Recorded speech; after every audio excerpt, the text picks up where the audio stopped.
Everyday life science by সূচনা চ্যানেলে সকল শিক্ষার্থীদের স্বাগত। আজকে আবারও এসে গেছি ক্লাস 11 চ্যাপ্টার 6 কোষ জীবনের মূল একক নিয়ে। তো আজকে পার্ট 13 এ পড়াবো নিউক্লিয়াস। তো ভিডিওটা স্কিপ না করে তাহলে দেখতে থাকো এবং চ্যানেলটিকে সাবস্ক্রাইব করে পাশে থাকা বেল আইকনটি প্রেস করে দাও। তাহলে নিউক্লিয়াস কথাটি সম্পর্কে তোমরা সকলেই পরিচিত। তোমরা অনেক ছোটবেলা থেকে নিউক্লিয়াস কথাটির সাথে পরিচিত রয়েছো। তাহলে এই নিউক্লিয়াস কথাটি কোথা থেকে এসেছে? এই নিউক্লিয়াস শব্দটি এসছে ল্যাটিন শব্দ কার্নেল থেকে। কোথা থেকে এসছে? ল্যাটিন শব্দ কার্নেল থেকে। কার্নেল কি শব্দ? ল্যাটিন শব্দ। তো এই কার্নেল, এটি কথার অর্থ কি? এটি কথার অর্থ হলো শ্বাস। তাহলে কার্নেল কথার অর্থ হলো শ্বাস। বুঝতে পেরেছো? তাহলে নিউক্লিয়াসটা কি? নিউক্লিয়াস হলো, দেখো আমি এখানে এঁকেছি, নিউক্লিয়াস হলো দ্বি-একক পর্দা বেষ্টিত প্রোটোপ্লাজমীয় একটি অংশ, যেটি আদর্শ কোষের, সেটা উদ্ভিদ কোষ হোক বা প্রাণী কোষ হোক, সেটা আদর্শ কোষ হতে হবে বা ইউক্যারিওটিক কোষ হতে হবে। আদর্শ কোষের এটা একটা প্রোটোপ্লাজমীয় অংশ।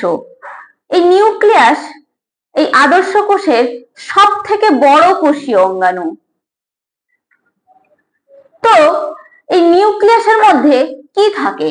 এই নিউক্লিয়াসের মধ্যে সমস্ত ধরনের জীবের যে বৈশিষ্ট্যাবলীগুলো সেগুলো উপস্থিত থাকে। তাহলে এখান থেকে আমরা কি জানতে পারি? এখান থেকে আমরা জানতে পারি যে নিউক্লিয়াসকে কোষের মস্তিষ্ক বা ব্রেন অফ সেল বলা হয়। এই টার্মটার সাথেও তোমরা অনেক দিন থেকেই পরিচিত রয়েছো। তো এই কোষের মস্তিষ্ক বা ব্রেন অফ সেল কেন বলা হয়? কারণ এই নিউক্লিয়াসের মধ্যে কি ঘটে? কোষের যে সমস্ত যে জৈবিক ক্রিয়াগুলো, এগুলো এই নিউক্লিয়াসের মধ্যে সংগঠিত হয়। যেমন আমাদের যে ব্রেন রয়েছে, মাথার মধ্যে যে ব্রেন রয়েছে, সেই ব্রেন আমাদের যে দেহের যে সমস্ত জৈবিক ক্রিয়া তা পুরোটাই নিয়ন্ত্রণ করে। সেই রকম ভাবে কোষের মধ্যে যে নিউক্লিয়াস রয়েছে সেটিও কোষের সমস্ত জৈবিক ক্রিয়াগুলো নিয়ন্ত্রণ করে। সেই কারণেই নিউক্লিয়াসকে কোষের মস্তিষ্ক বা ব্রেন অফ সেল বলা হয়। কি বলা হয়? নিউক্লিয়াসকে বলা হয় কোষের মস্তিষ্ক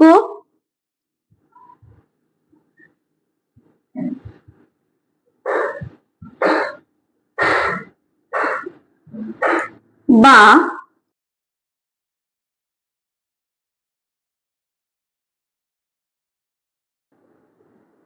ব্রেন অফ সেল বলা হয়। বুঝতে পেরেছ? তো এইভাবেই একটা জিনিসের সাথে আর একটা জিনিসকে সম্পর্ক করে মনে রাখবে, সেটা নিজেরাও তৈরি করে নিতে পারো। তাহলে আমরা কিভাবে সংজ্ঞায় উপনীত হব নিউক্লিয়াসের? নিউক্লিয়াসের সংজ্ঞা আমরা এবার বলতে পারি ইউক্যারিওটিক কোষের প্রোটোপ্লাজমের মধ্যে। কোথায়? প্রোটোপ্লাজমের মধ্যে ঘন গোলাকার, দেখো ঘন গোলাকার দ্বি-একক পর্দা বেষ্টিত যে কোষীয় অঙ্গাণু কি কি জিনিস বহন করে বা কোন জিনিসটা বহন করে? যে গোলাকার অঙ্গাণু জেনেটিক পদার্থ বা বংশগত বৈশিষ্ট্য, যাকে বলা হয় ডিএনএ, এগুলো বহন করে এবং বিভিন্ন জৈবিক ক্রিয়াগুলি নিয়ন্ত্রণ করে সাইটোপ্লাজমের, তাকেই বলা হয় নিউক্লিয়াস। বুঝতে পেরেছো? আবারও একবার বলি, নিউক্লিয়াস তাহলে আমরা কাকে বলবো? আদর্শ ইউক্যারিওটিক কোষের প্রোটোপ্লাজমের মধ্যে ঘন গোলাকার দ্বি-একক পর্দা বেষ্টিত যে কোষীয় অঙ্গাণু জীবের বংশগত বৈশিষ্ট্য, জেনেটিক পদার্থ বা ডিএনএ বহন করে এবং সাইটোপ্লাজমের জৈবিক ক্রিয়াগুলিকে নিয়ন্ত্রণ করে, তাকেই বলা হয় নিউক্লিয়াস। এবার যে পয়েন্টটি তোমাদের সামনে ডিসকাস করব সেটি বিভিন্ন ধরনের কম্পিটিটিভ এক্সামের জন্য গুরুত্বপূর্ণ, আবার নার্সিং, জেইই এসবের জন্য খুব গুরুত্বপূর্ণ একটি পয়েন্ট। তো সেই গুরুত্বপূর্ণ পয়েন্টটি কি? সেই গুরুত্বপূর্ণ পয়েন্টটি হলো নিউক্লিয়াসের ডিসকভারি বা আবিষ্কার। নিউক্লিয়াস কে বা কারা আবিষ্কার করেছেন? তাহলে চলো জেনে নিই নিউক্লিয়াস কে বা কারা আবিষ্কার করেছেন। নাম্বার 1 হলো Leeuwenhoek. Scientist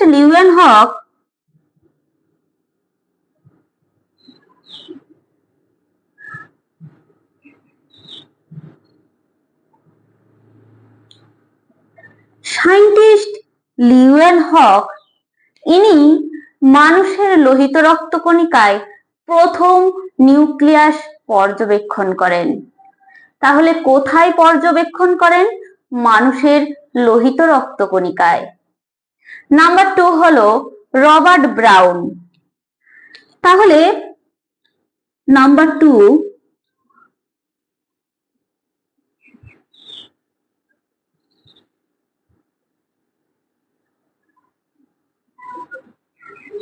scientist Robert brown অর্কিডের মূলে নিউক্লিয়াস প্রথম পর্যবেক্ষণ করেন এবং এই নিউক্লিয়াসের নামকরণ ইনিই প্রথম করেন, যিনি হলেন সায়েন্টিস্ট রবার্ট ব্রাউন। তাহলে সায়েন্টিস্ট রবার্ট ব্রাউন প্রথম অর্কিডের মূলে নিউক্লিয়াস পর্যবেক্ষণ করেন এবং নিউক্লিয়াসের নামকরণ করেন। এরপরে আসছি নাম্বার 3, ফন্টেনা।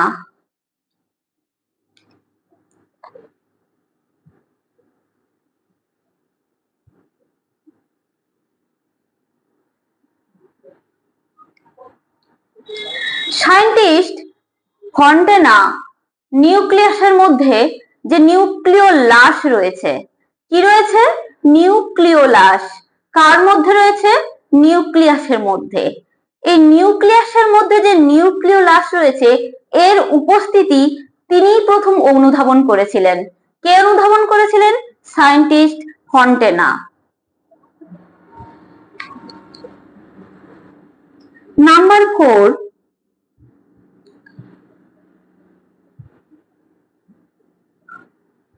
স্টার্সবার্জার। সায়েন্টিস্ট স্টার্সবার্জার নিউক্লিয়াসের মধ্যে নিউক্লিওপ্লাজমের যে উপস্থিতি রয়েছে, সেই নিউক্লিয়াসের মধ্যে যে নিউক্লিওপ্লাজমের উপস্থিতি রয়েছে এটি প্রথম পর্যবেক্ষণ করেন। এরপরে 5 নম্বর হলো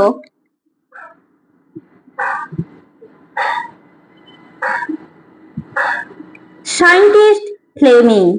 সায়েন্টিস্ট ফ্লেমিং নিউক্লিয়াসের মধ্যে যে ক্রোমাটিন জালিকা রয়েছে সেটি প্রথম উপস্থিতি আছে বলে লক্ষ্য করেন।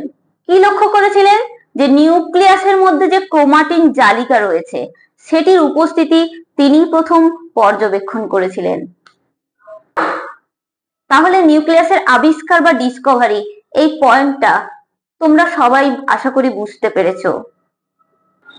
এবার যে পয়েন্টটি তোমাদের সামনে ডিসকাস করব সেটি হলো নিউক্লিয়াস কোথা থেকে উৎপত্তি লাভ করেছে বা এই নিউক্লিয়াসের অরিজিনটা কি। নিউক্লিয়াস উৎপত্তি লাভ করেছে আদি নিউক্লিয়াস থেকে, অর্থাৎ প্রোক্যারিওটিক নিউক্লিয়াসের থেকে ইউক্যারিওটিক নিউক্লিয়াসের উদ্ভব ঘটেছে। তো প্রোক্যারিওটিক নিউক্লিয়াস কেমন ধরনের হয়? প্রোক্যারিওটিক নিউক্লিয়াস নিউক্লিয় পর্দাবিহীন এবং ডিএনএ তন্তু নগ্ন বা ন্যাকেট অবস্থায় থাকে। তাহলে প্রোক্যারিওটিক নিউক্লিয়াসের ক্রোমাটিন তন্তু এই রকম দেখতে হয়। আগে আমি তোমাদেরকে পড়িয়েছি যে ব্যাকটেরিয়ার নিউক্লিয়াস একটি প্রোক্যারিওটিক নিউক্লিয়াসের উদাহরণ। তো আমি ব্যাকটেরিয়ার নিউক্লিয়াসটাই এঁকেছি। দেখো এটা নিউক্লিয় পর্দাবিহীন এবং এই যে ডিএনএ তন্তু দেখো এটাকে বলা হয় ন্যাকেট ডিএনএ।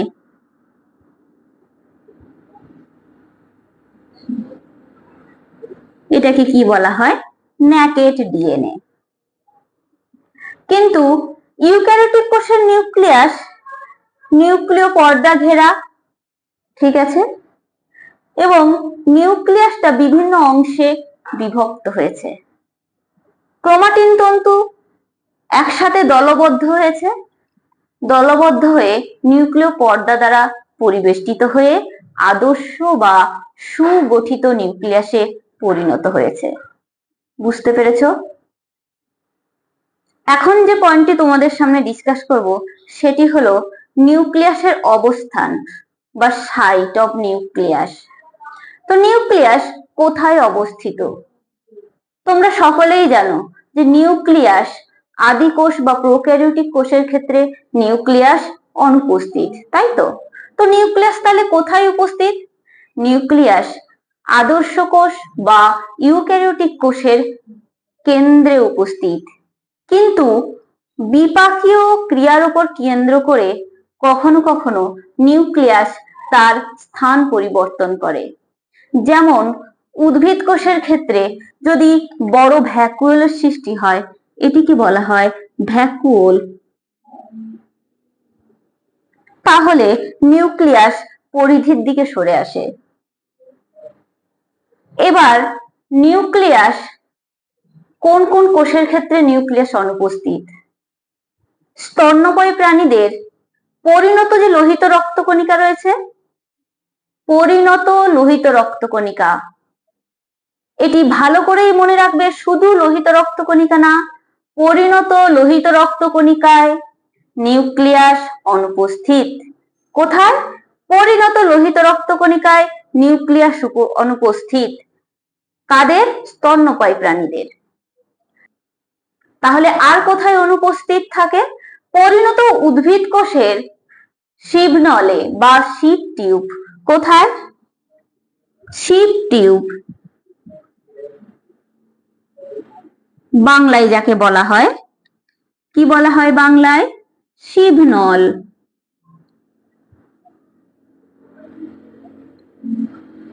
এর ক্ষেত্রে নিউক্লিয়াস অনুপস্থিত।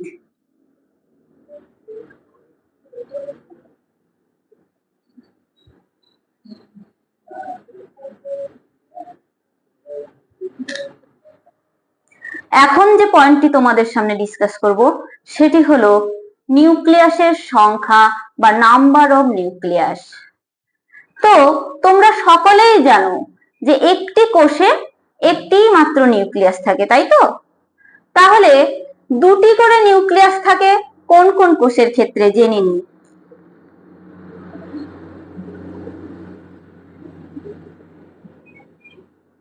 প্যারামিশিয়াম নামক এককোষী জীব এবং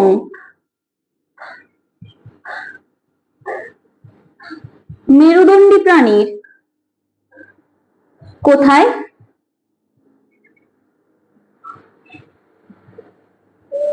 যকৃৎ এবং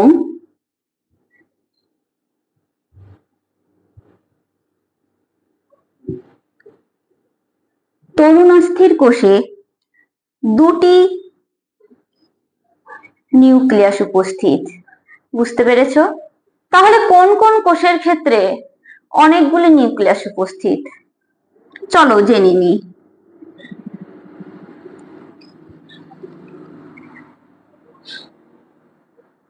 তাহলে কোন কোন কোষের ক্ষেত্রে অনেকগুলি নিউক্লিয়াস উপস্থিত বা বহু নিউক্লিয়াস যুক্ত কোষগুলি কোনগুলি?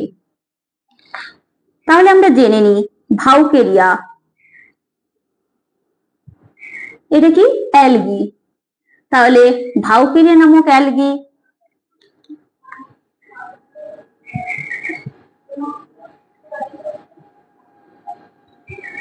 রাইজোপাসটা কি?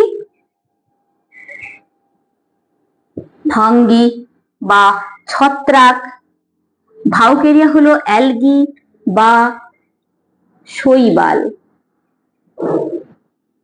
ফাঙ্গি হলো ছত্রাককেই বলা হয় ফাঙ্গি ইংরেজিতে। তো ভাউকেরিয়া নামক অ্যালগি বা শৈবাল, রাইজোপাস নামক ফাঙ্গি বা যাকে বলা হয় ছত্রাক। এরপরে আসছি ওপালিনা। ওপালিনা হলো এক ধরনের প্রোটোজোয়া। কি বললাম? প্রোটোজোয়া, তাই তো? এবং মেরুদণ্ডী প্রাণীদের ঐচ্ছিক পেশি এবং অস্থিকোষ কোথায় বললাম? মেরুদণ্ডী প্রাণীদের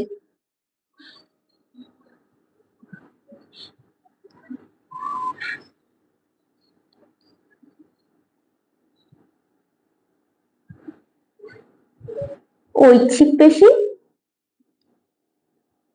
এবং অস্থিকোষের ক্ষেত্রে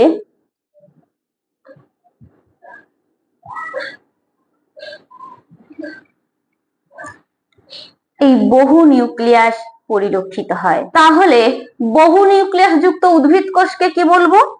বহু নিউক্লিয়াস যুক্ত উদ্ভিদ কোষকে আমরা বলবো সিনোসাইট।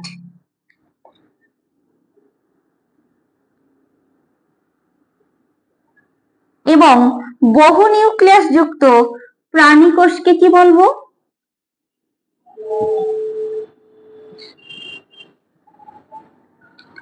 বলবো সিনসাইটিয়াম।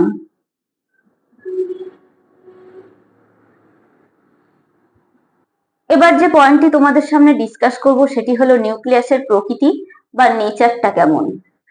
নিউক্লিয়াসের নেচার গুলো আমরা জেনে নেব। তাহলে নিউক্লিয়াসের 1 নম্বর নেচার হলো বা প্রকৃতি হলো, একটি কোষে যখন একটি মাত্র প্রজাতির নিউক্লিয়াস উপস্থিত থাকে তখন তাকে বলা হয় ইউক্যারিয়ন। কি বললাম? তখন তাকে বলা হয় ইউক্যারিয়ন। এই হেটারোক্যারিয়ন নেচারে দুটি কোষের দুটি নিউক্লিয়াস একটি কোষের মধ্যে অবস্থান করলে তখন তাকে বলা হয় হেটারোক্যারিয়ন। এই হেটারোক্যারিয়ন নেচারে দুটি কোষের দুটি নিউক্লিয়াস একই কোষের মধ্যে অবস্থান করে। 3 নম্বর হচ্ছে কি? সিনক্যারিয়ন। 3 নম্বর কি তাহলে?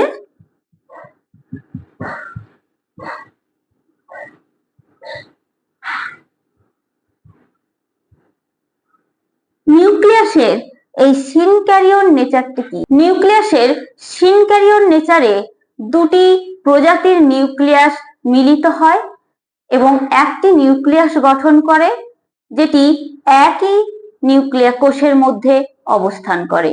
এটি হলো সিনক্যারিয়ন নেচার।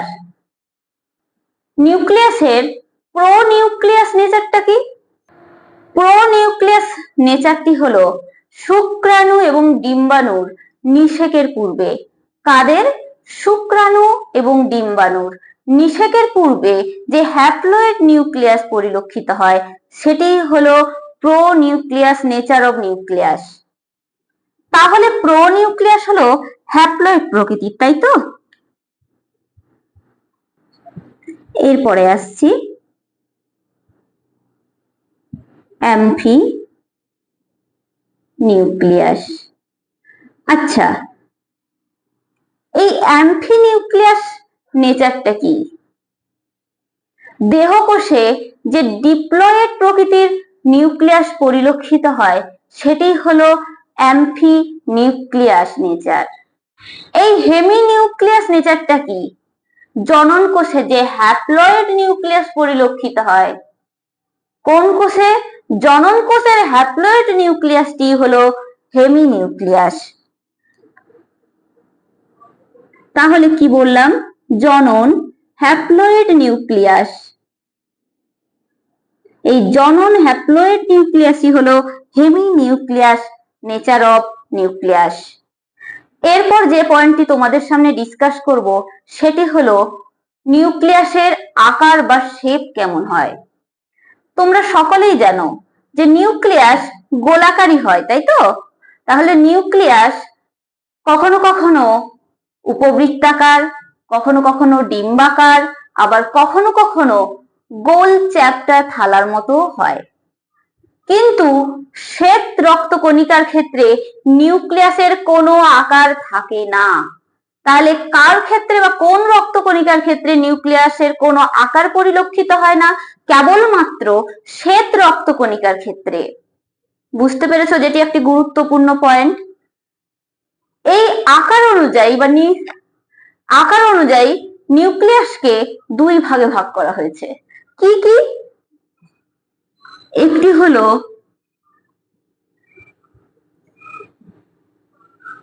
ম্যাক্রোনিউক্লিয়াস, অপরটি হলো মাইক্রোনিউক্লিয়াস। আচ্ছা, এবার ম্যাক্রো কথার অর্থ কি? ম্যাক্রো কথার অর্থ হচ্ছে বড় বা বৃহদাকৃতি। এই বৃহদাকৃতির নিউক্লিয়াসই হলো তাহলে ম্যাক্রোনিউক্লিয়াস। তাহলে মাইক্রো কথার অর্থ কি? ছোট বা ক্ষুদ্র, তাই তো? তাহলে মাইক্রোনিউক্লিয়াস কথার অর্থ কি হবে? যে ক্ষুদ্রাকৃতির যে নিউক্লিয়াস তাকেই বলা হবে মাইক্রোনিউক্লিয়াস। তাহলে এমন একটা উদাহরণ দাও জীবের যার ক্ষেত্রে ম্যাক্রোনিউক্লিয়াস এবং মাইক্রোনিউক্লিয়াস উভয় নিউক্লিয়াস উপস্থিত। সেটি হলো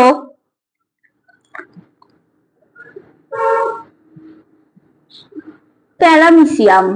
এই প্যারামিসিয়াম নামক এককোষী জীবের ক্ষেত্রে মাইক্রোনিউক্লিয়াস এবং ম্যাক্রোনিউক্লিয়াস উভয়ই বর্তমান থাকে। এখন যে পয়েন্টটি তোমাদের সামনে ডিসকাস করব সেটি হলো নিউক্লিয়াসের আয়তন বা সাইজ কেমন হয়। নিউক্লিয়াস হলো কোষের সব থেকে বড় কোষীয় অঙ্গাণু, সেটা তোমরা সবাই জানো। তো ইন্টারফেজ দশায় নিউক্লিয়াস 5 থেকে 25 মাইক্রোমিটার ব্যাস বিশিষ্ট হয়। কখন? ইন্টারফেজ দশায়। এই ইন্টারফেজ দশায় নিউক্লিয়াস 5 থেকে 25 মাইক্রোমিটার ব্যাস বিশিষ্ট হয়।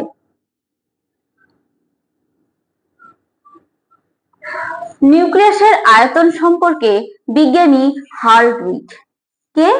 সায়েন্টিস্ট হার্টউইক। সায়েন্টিস্ট হার্টউইক একটি সূত্রের উদ্ভাবন করেছিলেন। সেই সূত্রটা কি? সেই সূত্রটা হলো নিউক্লিয়াসের আয়তন সম্পর্কে বিজ্ঞানী হার্টউইক। কোন বিজ্ঞানী? বিজ্ঞানী হার্টউইক একটি সূত্রের উদ্ভাবন করেন। সেই সূত্রটা কি? সেই সূত্রটা হলো এনপি সমান সমান VN by VC minus VN. সূত্রটি হচ্ছে এইটি। এবার এনপি বলতে আমরা কাকে বলবো?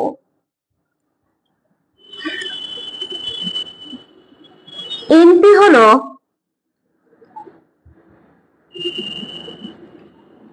নিউক্লিয়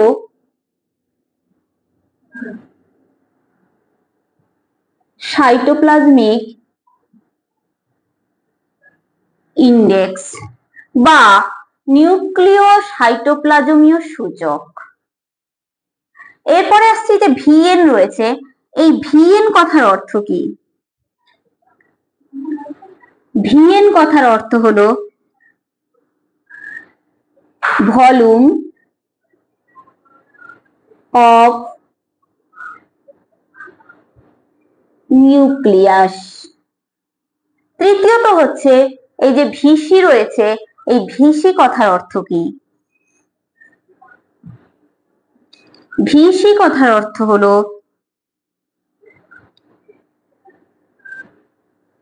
ভলিউম অফ সাইটোপ্লাজম।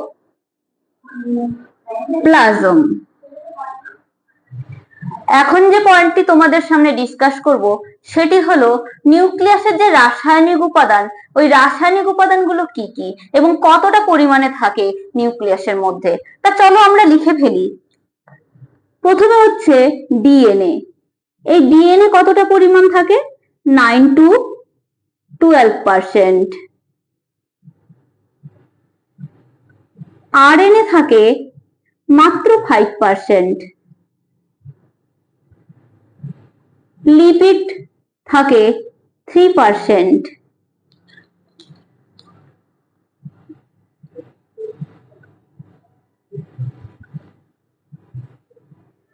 ক্ষারীয় প্রোটিন থাকে 15%।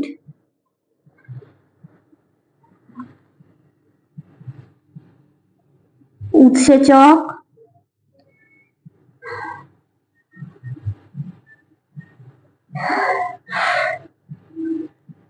আম্লিক প্রোটিন,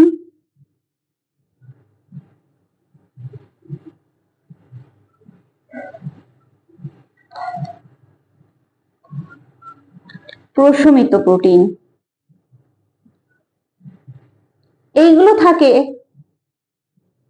65%। ঠিক আছে, এছাড়াও খনিজ পদার্থ থাকে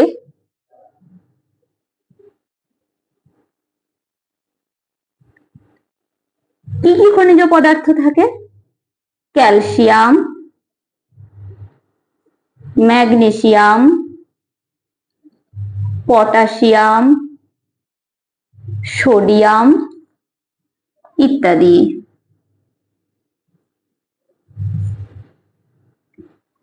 এগুলো থাকে অল্প পরিমাণে।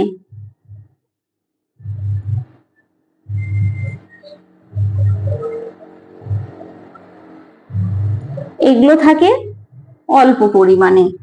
তাহলে ভিডিওটি আজকে এখানেই শেষ করলাম। কারোর যদি কোনো কোয়ারি থাকে অবশ্যই কমেন্ট সেকশনে লিখে পাঠাও এবং চ্যানেলটি লাইক, শেয়ার, সাবস্ক্রাইব করে পাশে থাকা বেল আইকনটি প্রেস করে দাও যাতে পরবর্তী নোটিফিকেশন তোমাদের কাছে পৌঁছে যায়। ধন্যবাদ।